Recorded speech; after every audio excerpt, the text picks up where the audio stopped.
Hello friends, how are you? આપણે હવે last લેક્ચરમાં દાખલાઓ ભણી ગયા હતા અને હવે આપણે સંકલિત વેગ સમીકરણ તરફ આગળ વધવાનું છે. સંકલિત વેગ સમીકરણ શા માટે આવ્યા પહેલા એની વાત કરી. સંકલિત વેગ સમીકરણની તો આપણી પાસે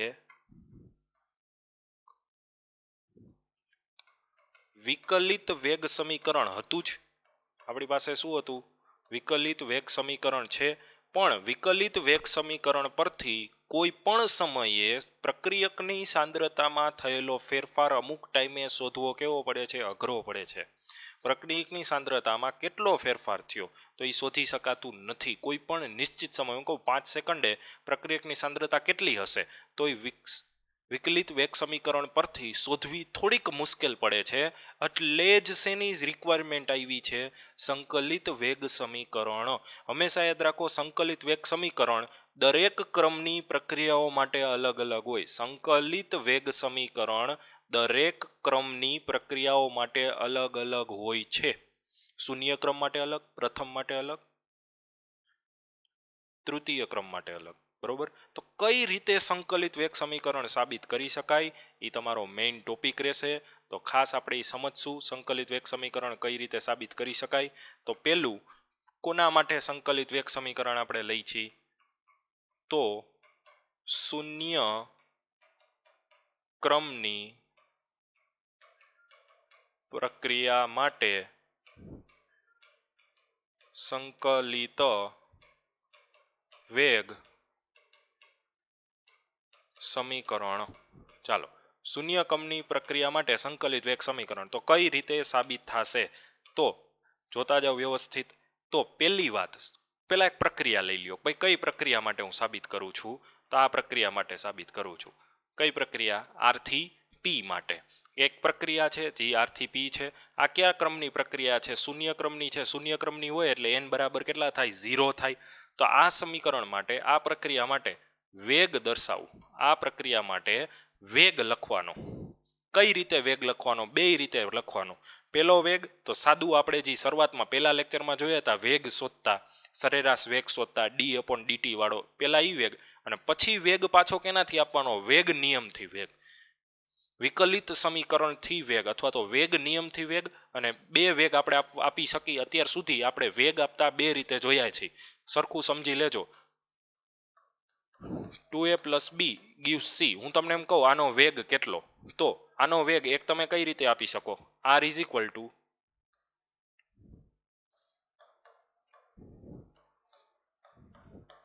એક આ રીતે વેગ આપી શકાય, આ જ સમીકરણનો વેગ. અને બીજો વેગ કઈ રીતે આપી શકાય? આ વેગ કોઈ પણ એક પ્રક્રિયક. બીજો વેગ કઈ રીતે આપી શકાય? બીજું વેગ સમીકરણ શું કહે છે? r = k, a ની કેટલી ઘાત? x ઘાત, અને b ની કેટલી ઘાત? y ઘાત. આ શું છે? આ વેગ નિયમ. આ શું છે? આ વેગ નિયમ છે. અને અહીંયા dr/dt કરી નાખો એટલે એ તમારો શું થઈ ગયો? અને આ તમારું શું થઈ ગયું? આ તમારું શું થઈ ગયું? વેગ સમીકરણો. તો તમે વેગ કઈ રીતે આપી શકો? તો બે રીતે આપી શકાય. ચોખ્ખી ખબર છે. વેગ કઈ રીતે આપી શકાય? બે રીતે આપી શકાય. આ જ પ્રક્રિયા માટે, હરખું સમજજો, આ જ પ્રક્રિયા માટે વેગ બે રીતે આપી શકાય. એની સાપેક્ષે વેગ આ રીતે આપી શકાય, અને બીજો વેગ વેગ નિયમથી આ રીતે વેગ આપી શકાય.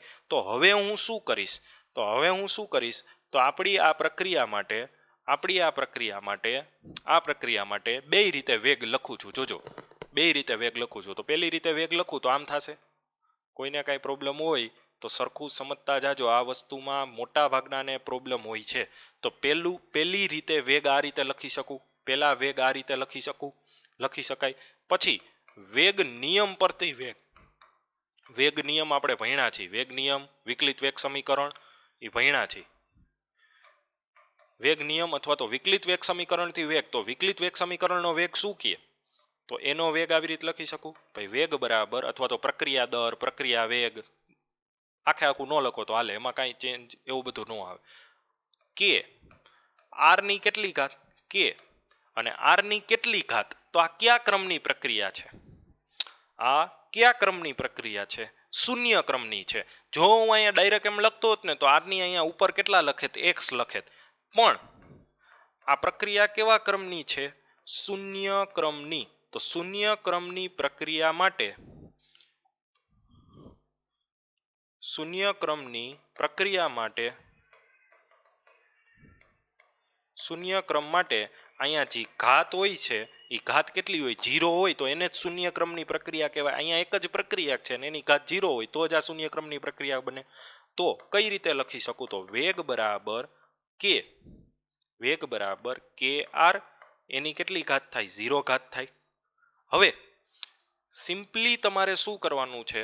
આ તમારું સમીકરણ 1, આ તમારું સમીકરણ 2. જોજો હું જે રીતે સાબિત કરાવું છું આ રીતે સાબિતી લખશો, બહુ મજા આવશે અને સમજાઈ જશે. સમીકરણ 1 અને 2 ને સરખાવતા પછી તમને દ્વિતીય ક્રમની કે તૃતીય ક્રમની કે ગમે એની કે તમે બધાયની શું કરી શકો? આરામથી સંકલિત વેગ સમીકરણ સાબિત કરી શકશો. પહેલું કામ હંમેશા 1 અને 2 મેળવવાનું. આ બેને સરખાવી દો તો આવી રીતે થાય. જોજો આ રીતે થશે. બેયના વેગ તો સરખા જ હોય ને. એ કોઈ એક આ જ સમીકરણ માટે વેગ લઉં છું તો આ બે સમીકરણ આ બેની મુજબથી વેગ સરખો જ આવવો જોઈએ. કોઈ પણની 0 ઘાત, કોઈ પણની 0 ઘાત, હું એમ કહું 5ની 0 ઘાત, તો ગમે એની 0 ઘાત એટલે જવાબ કેટલો આવે? 1 જ આવે. કોઈ પણની 0 ઘાત એટલે જવાબ 1 આવે. 1 ગુણ્યા કે એટલે કે જ થાય. 1 ગુણ્યા કે એટલે કે થાય કે ન થાય? તો થાય જ, કે જ થાય. તો આવી રીતે થશે. આ ડીટી છેદમાં છે, સામે જાય તો ક્યાં જાય? ડીટી છેદમાં છે, સામે જાય તો ક્યાં જાય? વિચારો, સામે જાય ક્યાં જાય? અંશમાં. તો અહીંયા શું આવી જાય? કે ડીટી. કે ડીટી આવી જશે. બે સાઈડ બંને તરફ માઇનસથી ગુણતા. બે સાઈડ શેનાથી ગુણ નાખું? માઇનસથી, જેથી આ માઇનસ નિશાની નીકળી જાય. તો આવું થશે.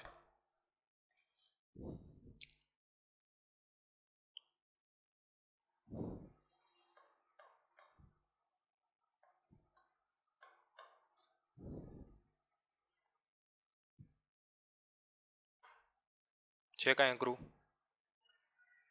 છે કાંઈ અઘરું? બરોબર, સિમ્પલ છે. હવે તમે શું કરો? હવે શું કરો? તો તમને મેં અહીંયા દર્શાવ્યું જ છે કે જો જ્યારે તમે શૂન્ય, હવે જ્યારે તમે પીડીએફ તમને મળી જાય, પીડીએફમાં આપણે જે સાબિતી કરવાની છે એ સાબિતી હંમેશા ક્યાંથી કરશું? તો આ રીતે હું તમને સાબિતી આખી કરાવું છું. બરાબર, તો પીડીએફ મળે તો એમાં સાબિતી ક્યાંથી કરી છે? આપણે આ રીતે કરી છે. ખાસ આપણે ધ્યાન રાખશું. બરાબર, ચાલો. તો હવે શું કર્યું? ડીઆર માઇનસ કે ડીટી મળી ગયું. તો ડીઆર માઇનસ કે ડીટી તમારી પાસે છે તો આ ડીઆર માઇનસ કે ડીટીનું બંને બાજુ શું કર્યું છે? સંકલન. ડીઆર માઇનસ કે ડીટીનું બંને બાજુ શું કર્યું છે? સંકલન. બરોબર, ડીઆર માઇનસ કે ડીટીનું બંને બાજુ સંકલન કર્યું છે. અહીંયા એકવાર એક સ્ટેપ બાકી છે તો એ કરી નાખું, પછી પાછા એમાં વયા જાય. બંને બાજુ સંકલન લેતા, બંને બાજુ સંકલન લ્યો, અહીંયા શું થઈ જાય? ડીઆર થઈ જાય. અહીંયા કે અચળાંક છે તો માઇનસ કે બહાર નીકળી જાય તો ડીટીનું થશે. ડીઆરનું શું થાય? તો ડીઆરનું ડીઆરની સાપેક્ષ હોય જવાબ કેટલો આવે? આર આવે. માઇનસ કે, માઇનસ કે. ડીટીનું શું થાય? તો ટી જ થાય. પ્લસ સંકલન લ્યો એટલે હંમેશા અચળાંક મૂકવો પડે. ખાસ યાદ રાખો, સંકલન લ્યો એટલે અચળાંક મૂકવો પડે. અને અચળાંક તરીકે ગમે એક સાઈડ, આની સાઈડ અચળાંક તરીકે મેં અહીંયા શું મૂક્યું છે? આઈ મૂક્યું છે. અચળાંક તરીકે શું મૂક્યું? આઈ મૂક્યું. હવે શું કરવાનું? હવે શું કરવાનું? હવે આ અચળાંકની કિંમત મેળવવાની. શું મેળવવાનું છે? અચળાંકની કિંમત. અચળાંકની કિંમત. આ અચળાંકની કિંમત મેળવવા માટે શું કરવાનું? તો સિમ્પલ, પ્રારંભિક પરિસ્થિતિ વિચારવાની. શું વિચારવાની? સમીકરણ 3માં અચળાંક આઈની કિંમત મેળવવા માટે પ્રારંભિક પરિસ્થિતિ. આ શું છે? આ સમીકરણ શું દર્શાવે? ટી સમયે સાંદ્રતા આ દર્શાવે છે. ધારો કે ટી બરાબર 0 એ, તો ભાઈ પ્રારંભિક પરિસ્થિતિ હોય તો સાંદ્રતા પ્રારંભિક હોય. તો સાંદ્રતા કેટલી હોય? R0 હોય છે. ટી બરાબર 0 એ સાંદ્રતા R0 છે. તો એની કિંમત આ સમીકરણ 3માં મૂકો તો ટી બરાબર 0 છે તો સાંદ્રતા R0, તો અહીંયા R0 માઇનસ કે. ટી કેટલા છે? 0 છે. આ પ્લસ આઈ. કે ઇન્ટુ 0 એટલે કેટલા થાય? 0 થાય. તો આઈ બરાબર શું થયા? તો આઈ બરાબર શું થયા? R0 થયા। હવે સમીકરણ 4ની કિંમત 3 માં મૂકતા તો સમીકરણ 4 પરથી 3 માં કિંમત મૂકો તો શું થયું તો R0। હવે અહીં સાંદ્રતા છે એટલે આપણે આ કૌંસ લખવો પડશે પહેલેથી છેલ્લે સુધી, R માઇનસ કેટી પ્લસ આઈની જગ્યાએ શું આવશે, આઈની જગ્યાએ શું આવી જાય R0। આ તમારું શું થઈ ગયું શૂન્ય ક્રમની પ્રક્રિયા માટેનું, આ તમારું શું થઈ ગયું શૂન્ય ક્રમની પ્રક્રિયા માટેનું સમીકરણ થઈ ગયું, R is equal to minus KT plus R0। હવે આને y બરાબર mx પ્લસ સી સાથે સરખાવતા, આને કોની સાથે સરખાવી દઈ mx પ્લસ સી સાથે સરખાવી દઈ તો mx પ્લસ સી સાથે સરખાવો તો yx ઉપર શું આવશે, r, r ઈ શું છે પ્રક્રિયકની ટી સમયે સાંદ્રતા r, yx ઉપર r આવશે। x અક્ષ ઉપર શું આવશે, x સાથે સરખાવો તો x અક્ષ ઉપર શું આવે ટી આવે। એમ એટલે શું થાય તમારો ઢાળ થાય, ઢાળ ઈ શું થશે માઇનસ કે થશે। સી એટલે શું થાય તો આંતરછેદ થાય, ઈ તમારો કેટલો થશે R0 થશે। તો આનો ગ્રાફ કેવો બને તો સાવ એટલે સાવ સિમ્પલ ગ્રાફ છે, બરોબર। આનો ગ્રાફ સાવ સિમ્પલ છે, જોજો અહીંયા આપણે જે વાત કરી છે એ જ આપણે દર્શાવશું। yx ઉપર શું છે r, r એટલે શું કોની સાંદ્રતા, r એટલે કોની સાંદ્રતા પ્રક્રિયકની સાંદ્રતા, બરોબર, પ્રક્રિયકની સાંદ્રતા। અહીંયા 0, અહીંયા શું આવશે ટી સમય। હવે શું થાય તો પ્રક્રિયકની સાંદ્રતા ઓલવેઝ શું થતી હોય ઘટતી જ હોય, પ્રક્રિયકની સાંદ્રતા ઘટતી જ હોય। ક્યાંથી ઘટે છે તો આંતરછેદ ક્યાંથી ઘટે છે R0 થી શું થાય છે પ્રક્રિયકની સાંદ્રતા ઘટતી જાય છે। અને આ ઢાળની કિંમત કેટલી છે અહીંયા ઢાળની કિંમત કેટલી છે તો -k જેટલી છે, બરોબર છે। હવે હજી એક આ સૂત્રમાં મારે ફેરફાર કરવો હોય તો થોડુંક જો તો સૂત્ર શું છે R gives -kT R0। તો જોજો આ સૂત્રમાં ફેરફાર કરવો હોય આ શું છે R -kT પ્લસ R0।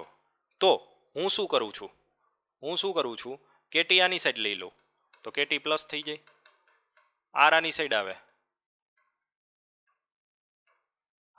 આવે તો R શું થઈ જાય માઇનસ થઈ જાય। R એટલે શું અંતિમ સાંદ્રતા, R0 એટલે શું પ્રારંભિક સાંદ્રતા। અહીંયા R નો મિનિંગ શું થાય તો ટી સમયે પ્રક્રિયકની સાંદ્રતા, ખાસ યાદ રાખજો R નો મિનિંગ શું થાય ટી સમયે પ્રક્રિયકની સાંદ્રતા।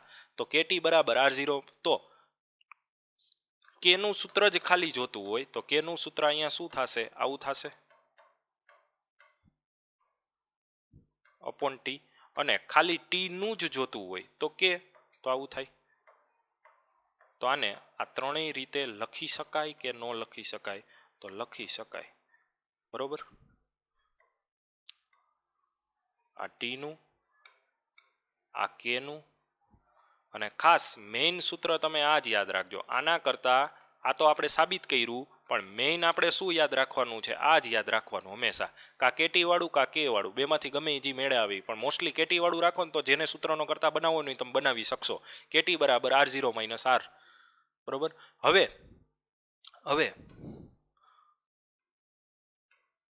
અર્ધ આયુષ્ય સમય એટલે શું, કોઈ પણ રાસાયણિક પ્રક્રિયા માટે અર્ધ આયુષ્ય સમય એટલે શું તો પ્રક્રિયકની સાંદ્રતા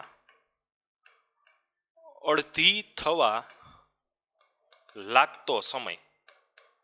અર્ધાયુષ્ય સમય એટલે શું પ્રક્રિયકની સાંદ્રતા અડધી થવા લાગતો સમય, જેને શેના વડે દર્શાવાય T1 વડે દર્શાવાય છે। તો આમાં તમારે અર્ધાયુષ્ય સમય શોધવો હોય, શૂન્ય ક્રમ માટે અર્ધાયુષ્ય સમય શોધવો હોય તો શૂન્ય ક્રમ માટે અર્ધાયુષ્ય સમય વારે પૂછાશે, ખાસ યાદ રાખજો આ બહુ મોસ્ટ ઇમ્પોર્ટન્ટ છે।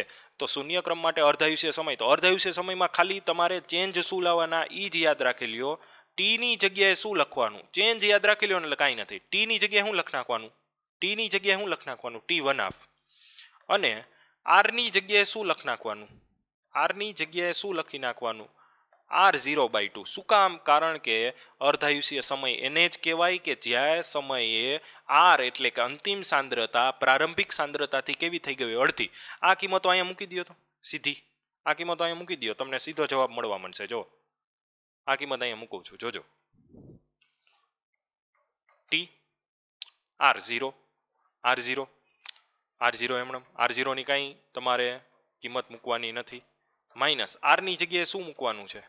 આની જગ્યાએ શું મૂકવાનું છે? R0/2 upon K. તો T બરાબર R0 માઇનસ R0/2. તો અહીં કેટલા વધે? આખામાંથી અડધો જાય તો કેટલો વધે? અડધો R0 અપોન K. અને અહીંયા ટીની જગ્યાએ પાછું શું મૂકવાનું હતું? T1/2. હવે આ બેને ઉપર નીચે 2 વડે ગુણી નાખું, કારણ કે આ સારું ન લાગે એટલે ઉપર નીચે 2 વડે ગુણું છું. તો ઉપર નીચે 2 વડે ગુણું તો આ 2 વડે ગુણાય તો 2 2 ગયા તો R0 અને અહીંયા 2 વડે ગુણાય તો 2K. અહીંયા ઉપર નીચે 2 વડે ગુણું તો આ શું થશે? R0 થશે અને આ કેટલા થઈ જશે? 2K થઈ જશે. આ તમારું શું આવી ગયું? પ્રથમ ક્રમની પ્રક્રિયા માટે અર્ધ આયુષ્ય સમય. અર્ધ આયુષ્ય સમય વારે વારે પૂછાય છે. તો અર્ધ આયુષ્ય સમયનું સૂત્ર તમારે આમાં મેઇન દાખલા માટે 2 જ સૂત્ર યાદ રાખવાના છે. હજી એકવાર કહી દઉં છું, દાખલાઓ માટે તમારે મેઇન 2 જ સૂત્ર. પહેલું Q કે T gives R0 minus R અને બીજું Q T1/2 R0 upon 2K. કેમ આવે? તો પાછું બધું એકવાર પાછું રિપીટ કરી લઈ. આ બધું ક્યાંથી આવ્યું અને કઈ રીતે આવ્યું? રેડી? તો પાછું અહીંથી જોઈ લઈ. તો સૌથી પહેલા આપણે શું કર્યું હતું? તો શૂન્ય ક્રમની પ્રક્રિયા માટે સંકલિત વેગ સમીકરણ કઈ રીતે લેવાનું? તો એક એક સ્ટેપ પાછું સમજાવું છું, તમે બુકમાં લખતા જાઓ.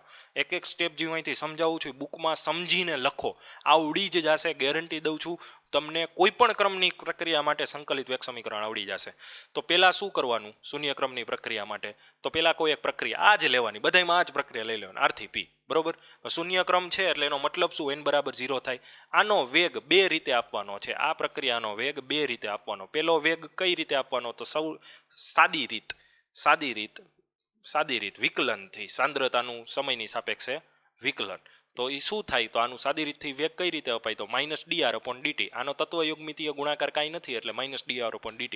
વેગ નિયમ આના માટે, આ સમીકરણ માટે વેગ નિયમ લખો. આ સમીકરણ માટે વેગ નિયમ લખું તો એવું થાય. આ સમીકરણ માટે, આ પ્રક્રિયા માટે વેગ નિયમ એટલે શું થાય? તો વેગ is equal two K R ની કેટલી ઘાત? x ઘાત. વેગ નિયમ છે એટલે આપણે ખબર જ હોય, ઘાત આપણે નથી ખબર. પણ અહીંયા આપણે શેની વાત કરી છે? શૂન્ય ક્રમની. એટલે આપણે x ની વેલ્યુ ખબર છે. શૂન્ય ક્રમ હોય તો અહીંયા x બરાબર 1, પ્રથમ ક્રમ હોય તો 1, દ્વિતીય ક્રમ હોય તો x બરાબર 2. અહીંયા શૂન્ય ક્રમ છે તો x બરાબર શું આવશે? 0 આવશે. શૂન્ય ક્રમની પ્રક્રિયા x બરાબર 0. અહીંયા જોજો, શૂન્ય ક્રમ છે એટલે x બરાબર 0 લખ્યું છે. તો 2 વેગના મળ્યા. આ જ પ્રક્રિયા માટે વેગ માટે 2 સમીકરણ મળ્યા. પછી આ બેને શું કરવાના? સરખાવાના. આ બેને શું કરવાના? આ બેને સરખાવી દેવાના. આ બેને સરખાવ્યા. જો એક એક સ્ટેપ લખતા જાજો બુકમાં. આ બેને સરખાવ્યા. R ની 0 ઘાત, કોઈ પણની 0 ઘાત એટલે હંમેશા જવાબ 1 આવે. K ગુણ્યા 1 એટલે શું થાય? K થાય. તો આવું આવી ગયું. dt છેદમાં હતું, સામે ગયા તો અંશમાં. તો -dr બરાબર K dt થઈ ગયું. એક એક સ્ટેપ વ્યવસ્થિત સમજવાનું છે. -dr બરાબર K dt થઈ ગયું. બંને તરફ માઇનસ વડે ગુણ્યા તો આ માઇનસ નીકળી ગયા. તો dr - K dt. બંને બાજુ શું લેતા? સંકલન લેતા. બે બાજુ સંકલન લીધું તો આનું સંકલન અહીં અચળ છે તો -K બહાર નીકળી જાય. dt નું સંકલન શું થયું? તો t + i. dt નું શું થયું? t. dt નું t અને પ્લસ i. dr નું શું થયું? r થયું. dr નું r થયું. જ્યાં r એ t સમયે સાંદ્રતા છે, r ઈ શું છે? t સમયે સાંદ્રતા. આમાં મારે i ની વેલ્યુ શોધવી હતી. તો ગમે ત્યારે i ની વેલ્યુ શોધવા માટેનું સ્ટેપ q. તો આ સમીકરણમાં r બરાબર r0 મૂકી દેવાનું, t બરાબર 0 મૂકી દેવાનું. આગળ પ્રથમ ક્રમમાં આપણે r ની વેલ્યુ, i ની વેલ્યુ, અહીંયા i ની વેલ્યુ શોધશું ત્યારે i ની વેલ્યુ શોધવા માટે શું કરવાનું?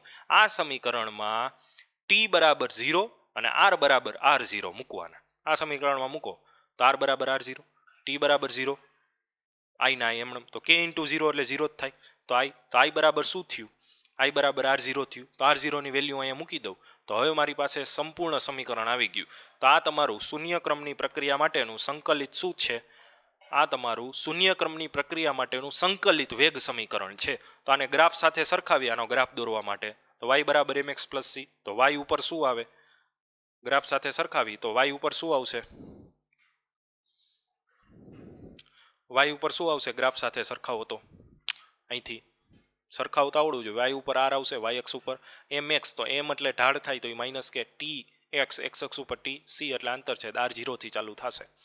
બરોબર, તો એનો ગ્રાફ, તો આ એનો ગ્રાફ થઈ ગયો. બરોબર છે. હવે હજી મેં આમાં શું ચેન્જ કર્યા?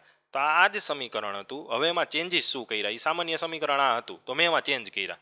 ચેન્જ શું કર્યા? દાખલા માટેના સમીકરણ માટેના ચેન્જ છે. એ શું કર્યા? તો r બરાબર માઇનસ કેટી હતું તો માઇનસ કેટી આની સાઈડ આવ્યું પ્લસ થયું, આરોની સાઈડ ગયું તો માઇનસ થયું. અહીંયા કેને સૂત્રનો બનાવો તો આવું, ટીને સૂત્રનો બનાવો તો આવું સમીકરણ થાય. એમાં આપણે મેઇન સમીકરણ દાખલા માટે કયું યાદ રાખશું? આ બે યાદ જ રાખવાના છે. આ સંકલિત વેગ સમીકરણ છે, પણ જ્યારે દાખલાની શરૂઆત કરીને દાખલામાં જ મૂકવાનું, KT is equal to R0 minus R થી શરૂઆત કરશું. પછી અર્ધાયુષીય સમય એટલે શું? અર્ધાયુષીય સમય એટલે કોઈપણ પ્રક્રિયકની કોઈપણ પ્રક્રિયામાં પ્રક્રિયકની સાંદ્રતા અડધી થવા માટે લાગતો સમય. પ્રક્રિયકની સાંદ્રતા અડધી થવા માટે લાગતા સમયને અર્ધાયુષીય સમય કહેવાય. અર્ધાયુષીય સમયને કેટલા વડે દર્શાવાય છે? T1/2 વડે દર્શાવાય. કોઈ પણનો અર્ધાયુષીય સમય ગોતવો હોય, ગમે એ સંકલિત સમીકરણમાં અર્ધાયુષીય સમય ગોતવો હોય એટલે પહેલા ટીની સાપેક્ષે એનું સૂત્ર જ હોય તમારી પાસે.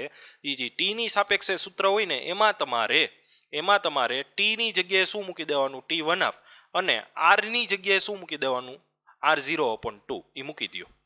તો અહીંયા આખામાંથી અડધું જાય તો અડધું તો આવી ગયું. ઉપર નીચે 2 વડે ગુણ્યા એટલે જવાબ આવી ગયો T1/2 બરાબર R0/2 કે પૂરું. સિમ્પલ છે. તો આ પ્રથમ ક્રમની પ્રક્રિયા માટે શું આવી ગયો? અર્ધ આયુષ્ય સમય. બરોબર છે. ચાલો હવે પાછા પીડીએફમાં જઈ જઈએ. તો અહીંયા મેં તમને આખી સાબિતી પીડીએફમાં લખેલી જ છે, જોઈ લેજો એકવાર. બરાબર. હવે પ્રથમ ક્રમની પ્રક્રિયા માટે થોડીક માહિતી છે કે શૂન્ય ક્રમની પ્રક્રિયાઓ માટેની થોડીક માહિતી છે કે શૂન્ય ક્રમની પ્રક્રિયાઓ પ્રમાણમાં કેવી હોય છે? અસામાન્ય હોય. નોર્મલ પરિસ્થિતિમાં શૂન્ય ક્રમની પ્રક્રિયા જોવા મળતી નથી, વિશિષ્ટ